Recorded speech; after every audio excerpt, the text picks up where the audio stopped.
Before heading to Rome, you should probably know what there is to see in Rome. Sure, you know of the Colosseum, you know of Vatican City, but in this video I'm going to share with you 50 of Rome's most popular sites. And if you've been to Rome, chances are you missed many of these.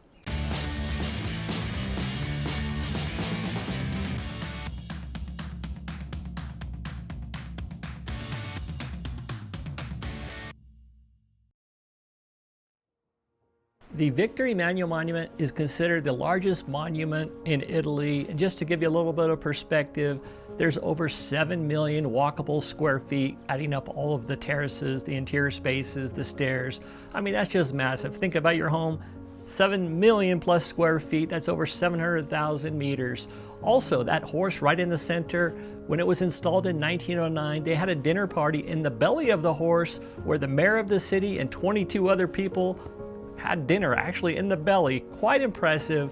So when you're in Rome, be sure not to miss the Victor Emmanuel Monument. It's open daily from 9:30 in the morning till 7:30 p.m. It's free to go in and explore the monument. There are a couple of additions where you need to pay for. If you do want to go to the rooftop terrace, you need to pay 10 extra euros. And there's a museum inside. I think that's 8 or 10 euros. But yeah, otherwise it's free to go explore. So don't miss that opportunity. It's very, very impressive. Right around the corner from the Victor Emmanuel Monument are the forums. You've got Trajan's Forum on one side and the Roman Forum on the other. Both are included with most tickets to the Colosseum, but if you just want to visit the forums, you can purchase a standalone ticket for 18 euros. And in my opinion, if you had limited time, you could only visit either the interior of the Colosseum or the Roman forums. I recommend visiting the Roman forums. Far more to see and do there than there is inside the Colosseum. In my opinion, the Colosseum was great, but about 90% of it is just seeing it from the outside.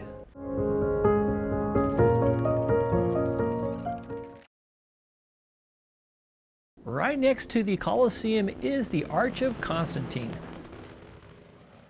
The Arch of Constantine is the largest triumphal arch in Rome. It was built to commemorate the victory at the Milvian Bridge where Constantine's army defeated Maxentius' army. Maxentius retreated on a pontoon bridge, fell into the river, and drowned with all his armor. Probably the biggest single site in Rome is located right next to the Arch of Constantine. That is the Colosseum.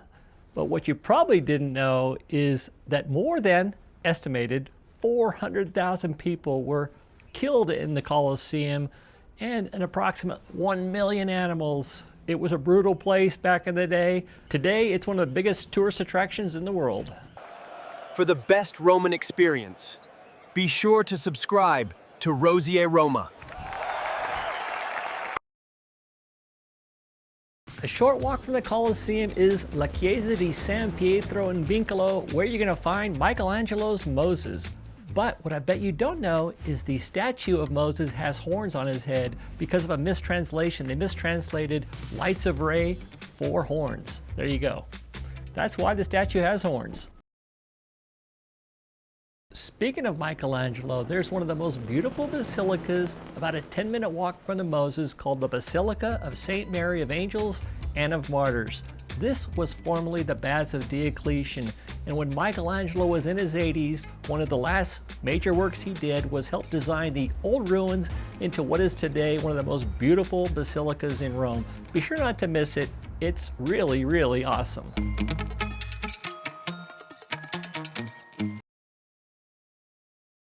While visiting the Basilica, be sure not to miss the fountain out front. That's the Fountain of the Niads. That fountain was unveiled in 1901 and shortly boarded up because the statues were nude.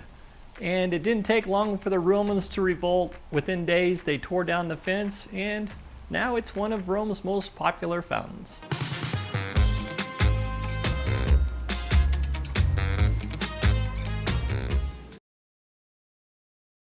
About a 10-minute walk from Piazza della Repubblica is the Basilica of St. Mary Major. But what I bet you didn't know, the gold on the ceiling, that's supposed to be some of the first gold brought back from America by Christopher Columbus. Also, there's a very unusual relic, said to be some of the original wood from Jesus' crib in Bethlehem.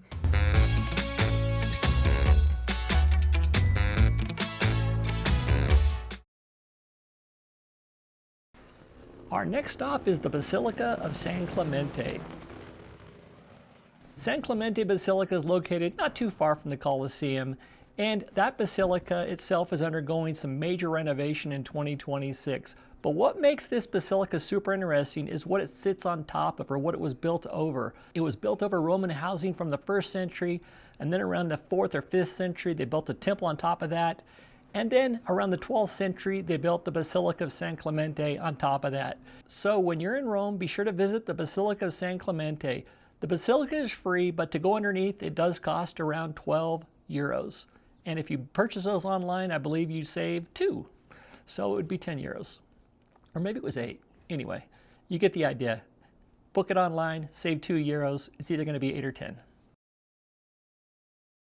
Just down the road from the Basilica of San Clemente is another church called La Basilica di Santi Giovanni e Paolo. Now this basilica was built in the 5th century. What's really cool here are these flying buttresses. They cross over one of Rome's oldest streets that is still in use today.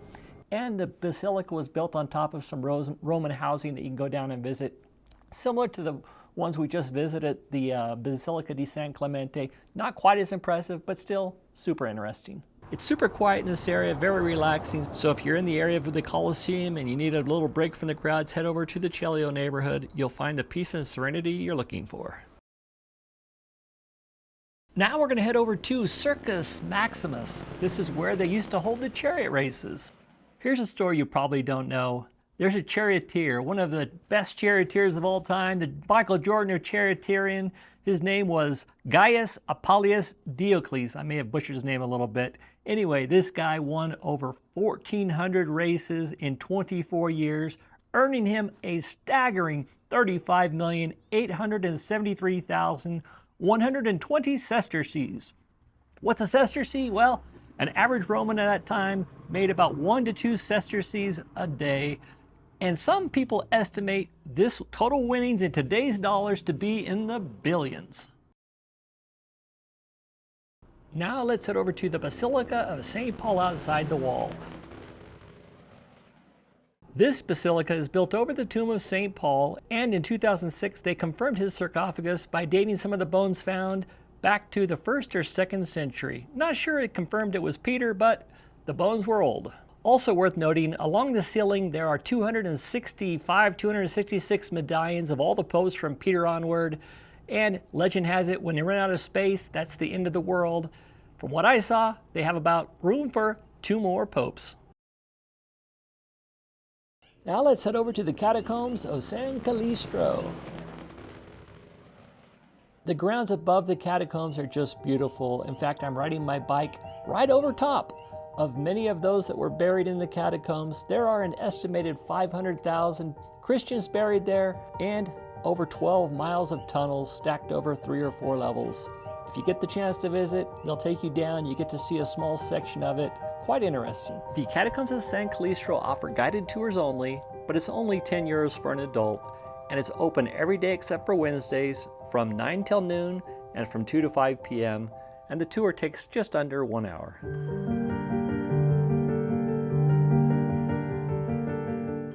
If you're going to be heading to Rome in the next 1, 2, or 3 years, be sure to check out our Rome travel guide. We have tons of great feedback. So many people have made comments on how helpful the guide has been for them. This is just a sample of some of the videos. There are over 20 videos to help you plan before heading to Rome, from booking your hotel, to packing guide, to picking the location, best time to visit, how many days you should spend in Rome. Once you're in Rome, there's a whole other section, videos that will help you have a great time in Rome. From grocery shopping to getting a taxi, getting on the metro and bus tickets, getting from the airport to your hotel, day itineraries, lots of day itineraries, walking itineraries, day trips, Rome's top 50 sites, you get the point. There are tons of helpful videos. New videos are being added constantly. And the last section is Let's Eat. This is where we get to share our favorite pasticcerias, our favorite gelaterias, our favorite pizzerias. Let me show you what that's like. This is an interactive map. This is our favorite pizzerias in Rome. And you can here, click the type of pizza you're looking for. There are several styles of pizza in Rome. But let's say you just are over here and you want to click on one, it'll give you a little bit of idea about the run. This one's Pizzeria. This is the Napolitan style pizza. But if you want to go there, you just click on the link here to the address and your GPS will guide you to the pizzeria, making it super easy. All of these places we've been to, we know they're fantastic. There's so many other things we get to share with you, but this is just an example here. And the last thing I would say we get a request for is people wanting to know our favorite hotels and Airbnbs. So we created a section. Almost all of these we've stayed at, and they're divided up by areas. So you just, let's say you're in the Monte neighborhood and you want to know about these ones here. The ones with stars, we've 100% stayed at, and some of these others as well, but these are like our favorite ones. So if you go to La Dolce Vita, you can click on that, read about it, and if you want to book it, you just click the link for the link down there and it'll take you to their website. You can book it. And in addition to all this, there's a 65+ page PDF that you can download and print off if you want. I'm going to leave a discount code in the description of this video where you can pick this all up for under $30. Just about 10 minutes by foot from the San Clamentino Catacombs is Via Appia Antica, and when you start Via Appia Antica, right as soon as you start, you're going to see Circus of Maxentius. Now, everybody's heard of Circus of Maximus. That's the main circus where they did all the chariot races, but Circus of Maxentius is actually far better preserved. It's where they did the inaugural chariot race. They really only did one chariot race there. It was done after the emperor's son, Romulus, died. He's a young boy who died. He held a chariot race in his honor. And yeah, that's still out there, so definitely head out there, check out the circus, then take a walk down Via Appia Antica. It's awesome. Just north of the San Clamentino Catacombs is a small church called Domine Quo Vadis. Now this is a very unusual church. Domine Quo Vadis means, Lord, where are you going? This was a conversation Peter had with Jesus. Peter asked Jesus, Lord, where are you going? And he said he was going back to Rome to be crucified, and that's when Peter realized he needed to turn back himself and face his martyrdom. This church marks the literal spot where this conversation took place, and inside the church there's a very unusual relic said to be the footprints of Jesus. Now we're headed to one of my favorite sites, the Baths of Caracalla. Why are these my favorite? Well, I guess because when I went there I wasn't expecting that much, and when I got there, I mean, these things were so massive, so inspiring, so incredible. I just couldn't believe how big these were. I'd seen a lot of ruins throughout Rome, even in Pompeii, and these things were just enormous. It just gave scale to the place, thinking how could they build something this big? Even today, that would be hard to duplicate. And something interesting, they used to, hold over 8,000 bathers all at once. And thinking of the Baths of Diocletian that Michaelangelo turned into a church, I was thinking the whole time, wouldn't it be cool if they would turn this into something like a big shopping mall or, maybe another church, but there's already 900 plus churches in Rome, so I don't know if they need another church, but if they could build that and turn that into something, that they could also be used today and kind of preserve the ruins that there are there, that would be really cool. Another thing worth noting, in the early 1900s, they discovered a whole set of tunnels down below it. Over 2 kilometers of tunnels where slaves used to keep that water running and the water heated and all that stuff. And yes, that's kind of interesting. So when you're in Rome, don't miss the Baths of Caracalla. A bit of a walk from the Baths of Caracalla is the Pyramid of Rome. Did you know Rome had a pyramid? Most people don't. This is nothing like those you're going to find in Egypt. However, it was built in 5 BC, so it's been there a long time. When I first saw the pyramid, I just thought it was a recent addition. I didn't realize it had, dated back that far. So, yeah, check out the pyramid. It's located right off the metro, super easy to get to. And when you're there, you can check out the non-Catholic cemetery, which we're going to talk about in just a minute. Just behind the pyramid, there is actually a cemetery called the non-Catholic cemetery. If you're familiar with cemeteries throughout Italy, they're always very interesting. Some of them are huge. This one is not very big, but it is special and is probably one of the better maintained cemeteries in Rome. There are some famous poets buried there, Keats and Shelley. And yeah, it's a super interesting cemetery, so definitely swing on in, take a look, and yeah. It's not for everybody, it's a cemetery, but if you're into cemeteries at all, this one is quite fascinating. Now we're going to make our way over to Park of the Oranges. It's located not far from Circus Maximus along the Tiber River. What's interesting about this park is you can see a great view of St. Peter's Dome. And also right around the corner from the park is the keyhole, the famous keyhole. And you get to look at St. Peter's Dome through a literal keyhole. Pretty interesting. I will give you this bit of advice. If there's more than 10 people in line, I wouldn't wait in line. Each person takes about a minute or so. And sometimes there's 30, 40, 50 people, 100 people in line. It's just not worth it. But if there's not a big line, take a look through the keyhole. It is fairly interesting. From the Park of the Oranges, it's a beautiful walk over to the neighborhood of Trastevere. Right in the heart of the neighborhood of Trastevere is a really beautiful piazza and church. The church is called La Basilica di Santa Maria in Trastevere. And right there in the center of the square there is what they consider Rome's oldest fountain. I recommend getting a pizza, some gelato, whatever you're in the mood for. Get that, head back out to the piazza, and just sit down on the steps of the fountain and enjoy the atmosphere.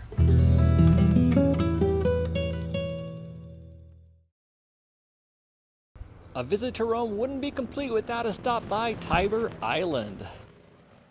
Yes, that's the island right in the middle of the Tiber River. And there's a bridge, a special bridge called the Ponte Fabricio. That's Rome's oldest surviving bridge. Walk across the bridge like many did more than 2,000 years ago. On the bridge, you'll often find some of the best street performers in Rome.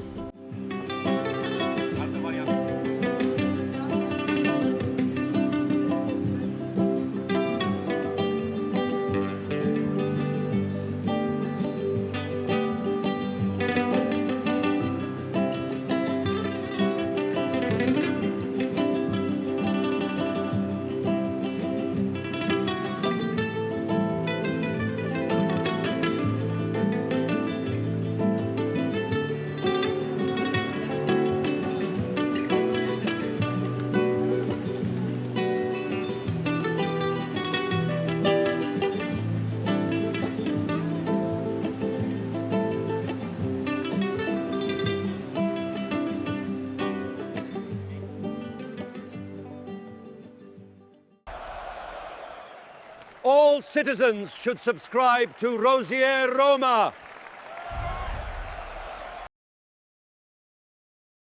Now we're heading to one of my favorite squares of Rome called Largo di Torre, Argentina. Right there in the center of Rome. Not only is it an awesome square, it's got the best pizza in all of Rome at Pizza Florida. But that's not all. There's also a cat sanctuary. If you love cats, you're going to love Torre, Argentina. And it's also the place where Caesar was assassinated in, I think it was 44 BC. Yeah, lots of history there in this square. Super fun place to just kind of hang out and relax.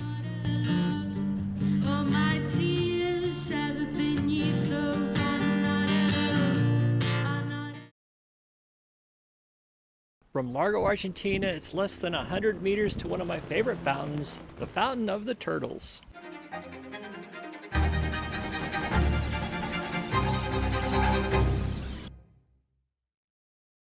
Just a 2 or 3 minute walk from the Fountain of the Turtles is the Jewish Quarter. In the Jewish Quarter, you're going to find a main drag there with lots of great restaurants. Now, I wouldn't say they're my favorite restaurants. I've had some decent food there. For some reason, maybe it's just what I ordered. I haven't had a great meal in the Jewish Quarter other than some bakeries and some other fast food. But as far as restaurants go, I think there's better places in the city to eat. Maybe I'm wrong. Let me know in the comments. Maybe you've had a great meal there. The Jewish Quarter is where they invented the fried artichoke. This is where it originated. So if you're in Rome in the season of artichokes, which is like from the beginning of the year till like around April or so, be sure to get a fried artichoke. They're awesome. And while you're in the Jewish Quarter, there's some really interesting ruins on one end. You're going to see Theater Marcello, some ruins along the way there. There's a temple. I can't remember the name of it. I'll put it on the screen. And yeah, one of my favorite little sections of ruins that we're going to walk through before heading to Capitol Hill. You made it through another one of my videos. Well, half of it anyway, because there's another half to go. We've only touched the surface. We've now seen 25 of Rome's 50 greatest sites. Most cities are lucky to have 2 or 3 wonderful sites. Rome is fortunate. There are so many great things to see and do in Rome. In the next video, I'm going to cover another 25 amazing sites in Rome, so you don't want to miss it. Be sure to subscribe. If it's past a week, well, that video will be coming up right now.